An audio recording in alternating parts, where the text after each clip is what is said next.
नमस्कार, आदाब। मैं प्रशांत हूँ, आप सबका स्वागत है। और आज जैसा आप जानते हैं कि वित्त मंत्री निर्मला सीतारमण ने बजट रखा है पार्लियामेंट में, और उस बजट पे क्या खास बात है, क्या ये बजट, जैसा कि दावा किया गया सरकार की तरफ से भी, इकोनॉमिक सर्वे में भी दावा किया गया कि ये बजट वी शेप रिकवरी, यानी कोरोना के बाद जो रिसेशन आया इकोनॉमी में, उससे वी शेप रिकवरी होगी। बजट में बहुत कुछ घोषणाएं हुई हैं और उसमें प्रमुख घोषणाओं पे हम लोग चर्चा करेंगे। हमारे साथ जाने माने अर्थशास्त्री ब्रिजेंद्र उपाध्याय जी हैं, पूर्व प्रोफेसर है आईआईटी दिल्ली के अर्थशास्त्र के। प्रोफेसर उपाध्याय, सबसे पहले शुरुआत करते हैं कृषि के, क्योंकि कृषि और किसान बहुत दिन से खबरों में है। तो किसान को लेकर जो घोषणाएं हुई हैं, और किसान अभी भी जो कृषि है, सारे सेक्टर्स में गिरावट देखी गई, इकोनॉमिक सर्वे में भी हमने देखा, लेकिन कृषि अभी भी 16% जीडीपी दे रहा है। तो और कृषि के जो किसानों की एक मुख्य मांग है तीनों बिल को वापस लेने की, उसमें एक बड़ा लिंक जुड़ा हुआ है वेयर हाउसेस से। और सरकार ने सरकारी वेयर हाउसेस के निजीकरण का फैसला भी किया है।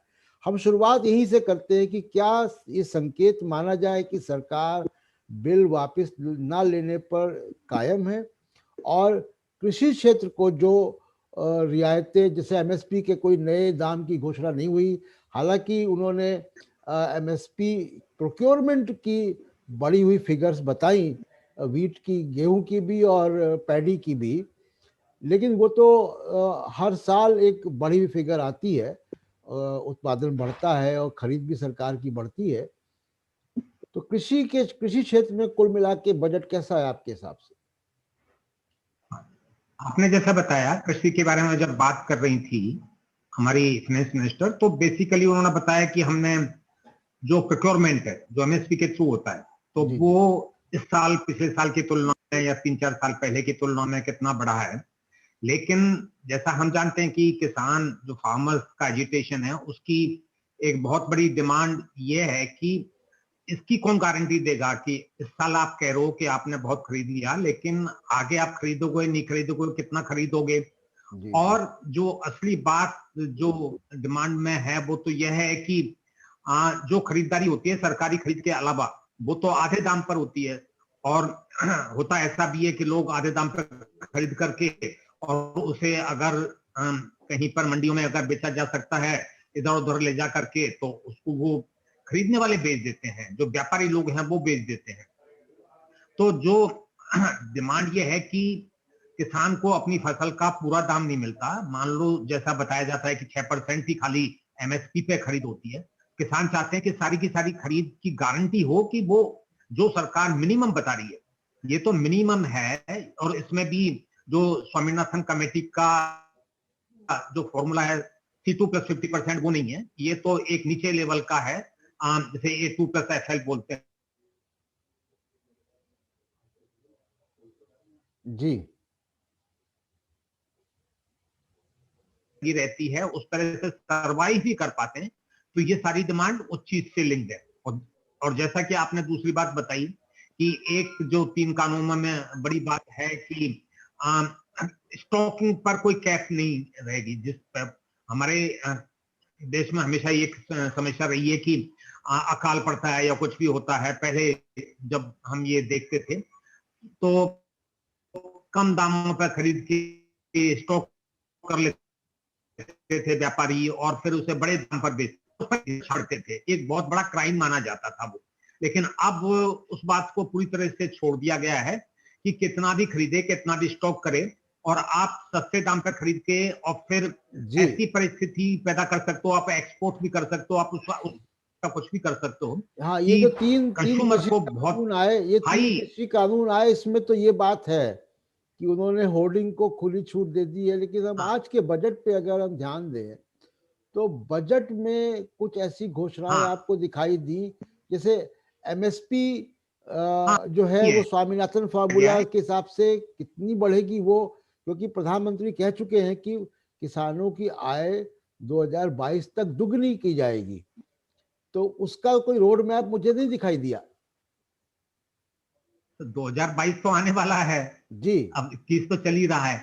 जी और सरकार फिर ये तो बताए कि भाई जहां से आपने चालू किया था, मान लो आपकी आमदनी 100 थी और 2022 में वो 200 होनी थी, लेकिन आज कितनी है? आज वो 100 भी है कि नहीं, जी है ना? आज वो 80 तो नहीं पहुंच गई, है ना? तो ये बातें अब हवा में बात करने से कोई मतलब नहीं होता। आप बताओ तो सही कि 3 साल हो गए, 3.5 साल हो गए इस बात को कहे हुए, तो कितनी बढ़ गई, तो कितना बाकी है?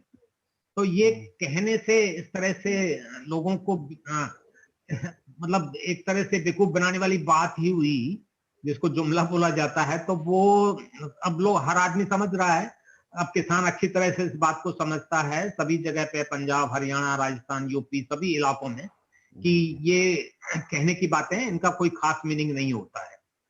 तो वेयर हाउसिंग की जो बात है, अब कानून आने से पहले ही वेयर हाउसिंग बनने लगे थे अडानी के, तो वो अब और उनको जो बने बनाए हैं उनको भी आप उनको बेच दो, तो ये किस तरफ संकेत दे रहा है, किधर जा रही हाँ हैं चीजें? तो वो बिल्कुल, तो संकेत बिल संकेत बहुत साफ है कि में सरकार किसानों जो से बात। कानून में जो था 19। जी, आपका लगता है इंटरनेट का थोड़ा सा अभी नेटवर्क थोड़ा कमजोर है, प्रोफेसर हेलो, उपाध्याय। जी आवाज, हाँ, रुक गई थी, जी जी बताइए। आवाज रुक गई थी, आवाज नहीं आई, जी जी, अब मैं आपसे पूछ रहा था कि ये तो आवाज नहीं आ रही। देखिए, ये अभी आप मुझे सुन पा रहे हैं? आप मुझे सुन पा रहे हैं प्रोफेसर अब आ रही उपाध्याय? है, हाँ, जी जी। तो मैं ये कह रहा था कि देखिए, ये तो अभी आ रही है। सरकार सरकार का इस बजट में जो वित्त मंत्री ने कहा कि वेयर हाउसिंग की प्राइवेटाइजेशन होगा, इसका मतलब है बहुत साफ कि किसानों को बातचीत में उलझाए रखो।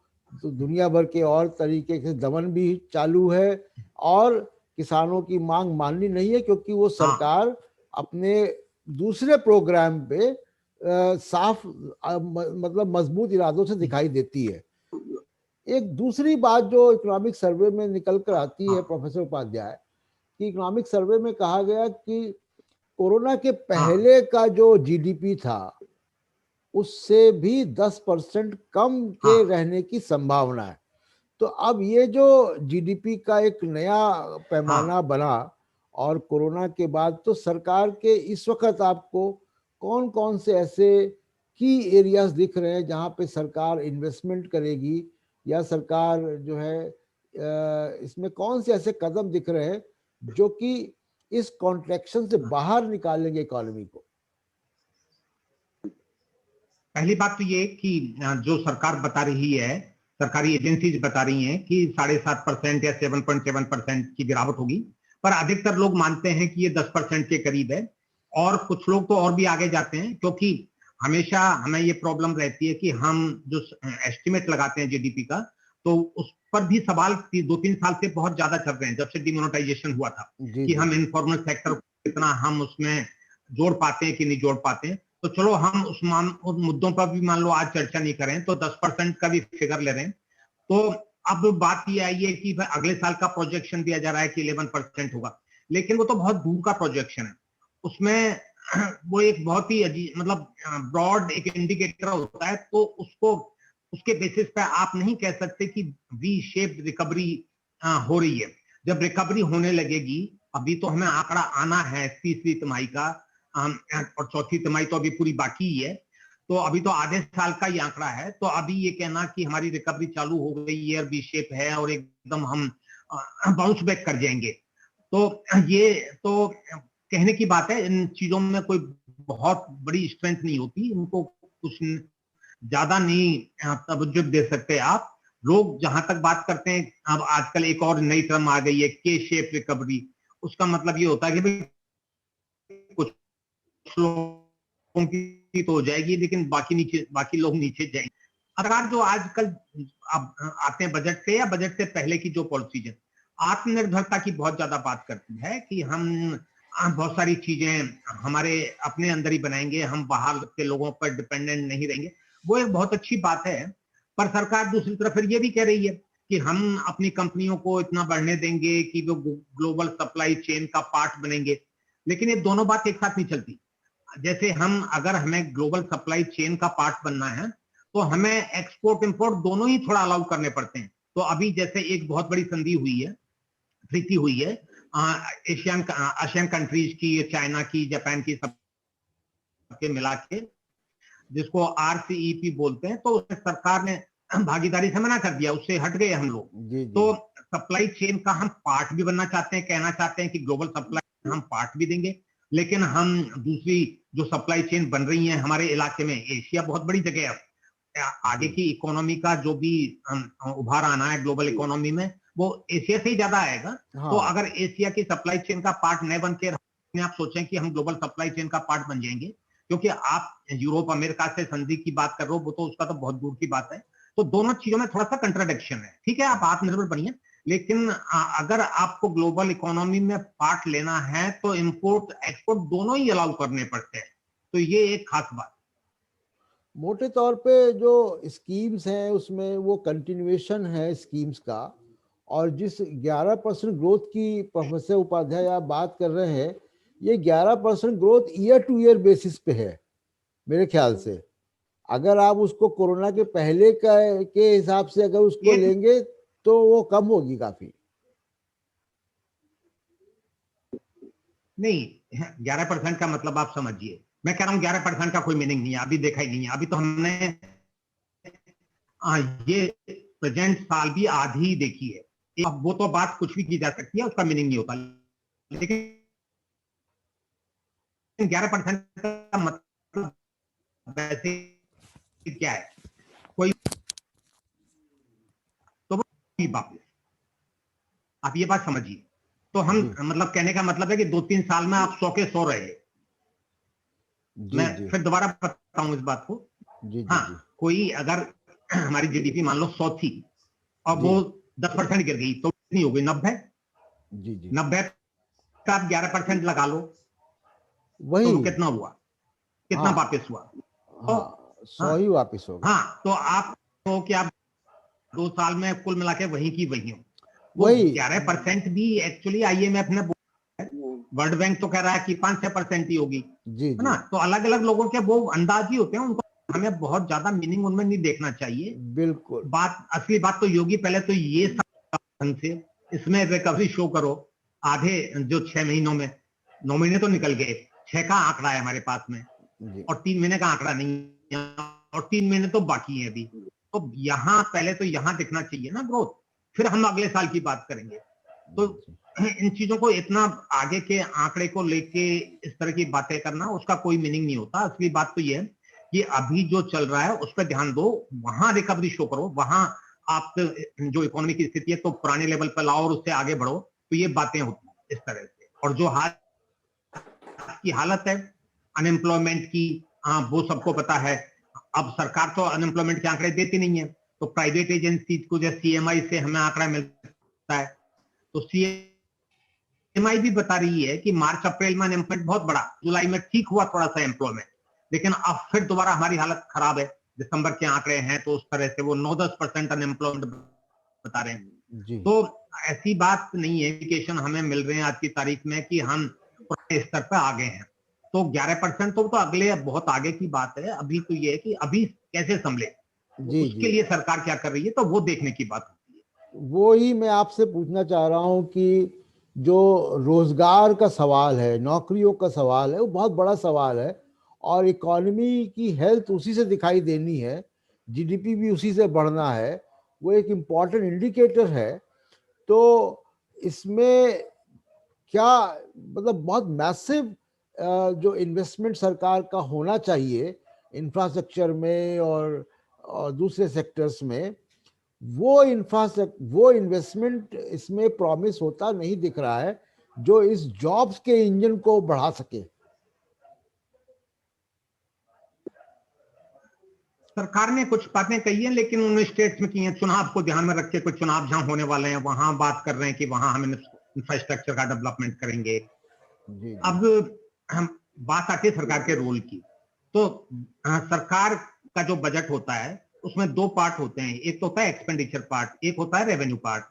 अब सरकार ने कहा है कि इस साल हमारा रेवेन्यू थोड़ा हमने बढ़ाया, 30 लाख करोड़ से हमने 34 लाख करोड़ कर दिया। तो जी कुल मिला के कहने का मतलब है कि 3-4 लाख एक्स्ट्रा उन्होंने डाले, जो अगर हम जीडीपी का पूरा अगर देखें तो वो 1.5% मान लो आप उस तरह से। जी लेकिन दूसरी तरफ क्या हुआ है कि हमारा जो रेवेन्यू है वो बहुत ज्यादा गिरा है, इसीलिए तो हमारा जो फिस्कल डेफिसिट इस साल हाँ, सरकार खुद बता रही है। 6% से भी ऊपर है। लोग सोच रहे थे 7-8% होगा, लेकिन सर तभी तो ये इतना डेफिसिट आ रहा है। तो डेफिसिट फिर क्या होता है, डेफिसिट का मतलब होता है कि सरकार इतना बोरोइंग करेगी, तो जी ये बहुत बड़ा अमाउंट है। और इसमें अगर आप अगर स्टेट का डेफिसिट जो लो तो वो भी 4% लगा लो, तो कहने का मतलब है कि 14% जीडीपी का डेफिसिट हमारा फिस्कल डेफिसिट एक्चुअली, अगर कंट्री की टोटल बात करो तो सेंट्रल गवर्नमेंट प्लस स्टेट की, तो ये काफी बड़ा अमाउंट है। अब सवाल ये आता है कि इसलिए सरकार ने एक काम तो अच्छा किया है, भाई टैक्स बढ़ाए नहीं। टैक्स अगर बढ़ाओगे मिडिल क्लास पे तो उससे क्या होगा, वो तो पर लोगों की जो टेक होम जो इनकम है वो कम हो जाएगी, उनकी परचेजिंग कम हो जाएगी। टैक्स कम करने से भी कोई मतलब नहीं था, वो भी ठीक बात है, क्योंकि कम करोगे तो सरकार की आमदनी कम हो जाएगी। जी तो जी अब बेसिक और बोरोइंग आपने कर ही ली है, इतनी बोरोइंग 9.5% बोरोइंग कर ली, आप उसकी भी लिमिट है अपने आप। तो जो बेसिकली दो तरीके बचे, और ये एक तरीका खुद इकोनॉमिक सर्वे ने सजेस्ट किया था कि भाई प्रिंटिंग ऑफ मनी करो, इन्फ्लेशन से ज्यादा मत डरो, रेटिंग से ज्यादा मत डरो। काफी एम्फेसिस इकोनॉमिक सर्वे ने इस बात पर डाला था कि रेटिंग एजेंसी तो बहुत अजीब तरह से बिहेव करती हैं हमारी जैसी कंट्री के लिए, चाइना के लिए, इतनी बड़ी बड़ी इकोनॉमी होने के बावजूद भी वो इतना लो रेटिंग दिखाती है। तो उसमें उस बात पर दिया गया है, तो रेटिंग से मत डरो और इन्फ्लेशन से भी मत डरो। तो प्रिंटिंग ऑफ मनी की बात की थी, कहने का मतलब आरबीआई से पैसा लो, बोरिंग मार्केट से तो बहुत हो गई, 9.5% काफी ज्यादा है और स्टेट की मिला के तो बहुत ज्यादा है। तो जी पैसा कहाँ है, पैसा नहीं, तो आप आरबीआई से पैसा लो, जिसे प्रिंटिंग ऑफ मनी कहते हैं। एक दूसरा तरीका जो बहुत लोग बहुत दिनों से बात कर रहे हैं कि भाई इमरजेंसी है, इकोनॉमिक इमरजेंसी है, ये हालात हमारे 100 सालों में पहली बार ऐसी आ रही होगी, ऐसी लोगों की हालत है, जॉब्स की, इनकम की, टोटल लिविंग की, सर्वाइवल की, हर चीज की। तो ये अनाप शनाप जो वेल्थ क्रिएट हुई है लोगों की स्टॉक मार्केट में, जो स्टॉक मार्केट जिस तरह से बढ़ा है, 50,000 पॉइंट पर बीएसई इंडेक्स पहुंच गया, और तो हर रोज उनकी वेल्थ में इतना इजाफा होता है। तो एक इमरजेंसी मान के 1 साल के लिए ही सही, उसको आप परमानेंट मत कहो, 1 साल के लिए ही कहीं वेल्थ टैक्स उसमें से उन लोगों से लिया जा सकता है, या जैसे लिगेसी केस, टैक्स, लिगेसी मतलब है टैक्स, हाँ, हाँ लिगेसी टैक्स। हाँ हाँ, तो कोई तो वो किया जा सकता था। तो दो बड़े बड़े एक्चुअली जो एवेन्यूज हैं, या तो वेल्थ टैक्स लगा लो, क्योंकि ये वेल्थ तो अनअर्न्ड इनकम है ना, स्पेकुलेटिव मार्केट से कोई किसी ने पैदा थोड़ी किया है इन लोगों ने, जी जी वो तो अचानक जो इंटरनेशनल परिस्थितियां, दुनिया में बहुत पैसा है, दुनिया भर की सेंट्रल बैंक बहुत पैसा डाल रही हैं, वो इधर भी पैसा आ गया तो वेल्थ जनरेट हो गई, उसको यूज कर लेते। या जिनकी बहुत हाई इनकम है, उनकी इनकम भी बढ़ी है कुछ सेक्टर्स में, के शेप रिकवरी का मतलब कि कुछ लोगों की तो बढ़ी ही है, तो उन तरीकों को यूज करते, या तो वो तरीका होता है या प्रिंटिंग ऑफ मनी हो, तो दोनों तरफ ही सरकार नहीं गई है। तो कहने का मतलब है कि फिर तो सरकार के हाथ बंधे हुए हैं, क्या कर सकते हैं, टैक्स आप बढ़ा नहीं सकते, आम आदमी वाला टैक्स है जो मिडिल क्लास का इसको टैक्स है। इसको प्रोफेसर उपाध्याय जरा आसान शब्दों में समझाइए हमारे दर्शकों को कि ये प्रिंटिंग ऑफ मनी जो जो जिसको आप कह रहे हैं कि इकोनॉमिक सर्वे ने भी सुझाव दिया है, इन्फ्लेशन अभी हाँ कम काबू में है, तो हाँ, इसका आम आम आम इंसान पे क्या इम्पैक्ट पड़ता है? इन्फ्लेशन ऑफ, हाँ, ये प्रिंटिंग ऑफ मनी एक्चुअली एक तरीका था जो 60-70 में बड़े आसानी से सरकारें यूज करती थी। आजकल फिर वो उस पर लगा कि नहीं ये तो गलत तरीका है, ऐसे इन्फ्लेशन बढ़ता है। बीच में हमें याद होगा कि अब इन्फ्लेशन 20-20% तक बढ़ जाता था जी जी हमारी कंट्री में, कई कंट्रीज में तो खैर बहुत ज्यादा हो जाता है, वो तो उसको तो हाइपर इन्फ्लेशन बोलते हैं, लेकिन हाइपर इन्फ्लेशन तो हमने भी नहीं देखा, 20% भी बढ़ गया था। अमेरिका वगैरह में भी ऐसी सिचुएशन थी कि इन्फ्लेशन बहुत ज्यादा बढ़ जाता था। लेकिन आज यूरोप और अमेरिका में इस चीज को यूज किया जा रहा है। कहने का मतलब सेंट्रल बैंक वहां की, जिसको फेडरल रिजर्व बोलते हैं अमेरिका में, अनाप शनाप अमाउंट का पैसा छाप के दे दिया है। उन्होंने बांट दिया है, लोगों में बांट दिया है, या कंपनियों के बॉन्ड खरीद लिए। प्रिंटिंग ऑफ मनी इस सेंस में है कि अगर वो बॉन्ड इतने रद्दी हैं, वो आप मानो कि कागज के टुकड़े ही हैं, अगर पैसा वापस नहीं आया तो एक ही तरह से हुआ कि एक प्रिंटिंग ऑफ मनी बोलते हैं, दूसरा बोलते हैं हेलीकॉप्टर मनी। मतलब एक तरह से आप हेलीकॉप्टर में पैसा भर के लोगों पर बांट। तो अमेरिका में तो अब सीधी सी बात है, लोग इस टर्म को काफी यूज कर रहे हैं कि सेंट्रल बैंक ने ट्रिलियंस ऑफ डॉलर्स प्रिंट करके लोगों में बंटवा दिए। थोड़ा बहुत तो जैसा $1200 दिए पर पर्सन, अभी झगड़े चल रहे हैं 1.9 ट्रिलियन का जो नया पैकेज है, तो उन्होंने 10% के करीब एक्चुअली इस तरह का बहुत बड़ा पैकेज, एक्स्ट्रा पैकेज उन्होंने दिया है साल में जीडीपी का, उनकी जीडीपी का। आप मानिए कि उनकी जीडीपी कितनी बड़ी है। तो सभी कंट्रीज, यूरोप भी, जापान भी, सभी इस तरह के मेथड अपनाते हैं, लेकिन हमने उस तरह का कोई काम नहीं किया। कहने का मतलब है कि आरबीआई सरकार को लोन दे दे, और वो लोन बुक्स में होता है एक तरह से। अब उस पर रिपेमेंट तो सरकार और आरबीआई के बीच की बात होती है, अगर नहीं भी आए तो भी वो खातों में चलता जाता है बहुत लंबे समय तक। तो इस तरह के मेथड। अभी क्या हो रहा है, बोरोइंग हो रही है। 9.5% जो जीडीपी है ना, उसका मतलब होता है फिस्कल डेफिसिट का, कि सरकार मार्केट से बोरो करती है। अब आपने इतना बोरो कर लिया, स्टेट गवर्नमेंट भी बोरो कर रही है, अब प्राइवेट कल बोरो करना चाहे तो वो कहां से बोरो करेगी, तो उसकी लिमिट आ गई है। कहने का मतलब ये है। तो दूसरा तरीका जो आरबीआई से ही बोरो कर लो, उनसे ही पैसा ले लो जी, वो आपको पैसा दे दें, जी, तो वो उसको प्रिंटिंग। तो असली डर जो प्रिंटिंग ऑफ मनी से होता था कि इन्फ्लेशन का। लेकिन अभी अगर हम ये माने कि इन्फ्लेशन ऐसी भयंकर सिचुएशन नहीं है, 5-6% चलता है, लेकिन 5-6% भी वो इसलिए है कि सप्लाई डिसरप्ट हुई, डिमांड डिसरप्ट हुई। अब किस चीज की प्राइस आप मेजर कर रहे हो, नहीं मेजर कर रहे हो, आपका स्टॉक मार्केट बढ़ रहा है तो असेट प्राइसेस बढ़ रही हैं, उसका भी।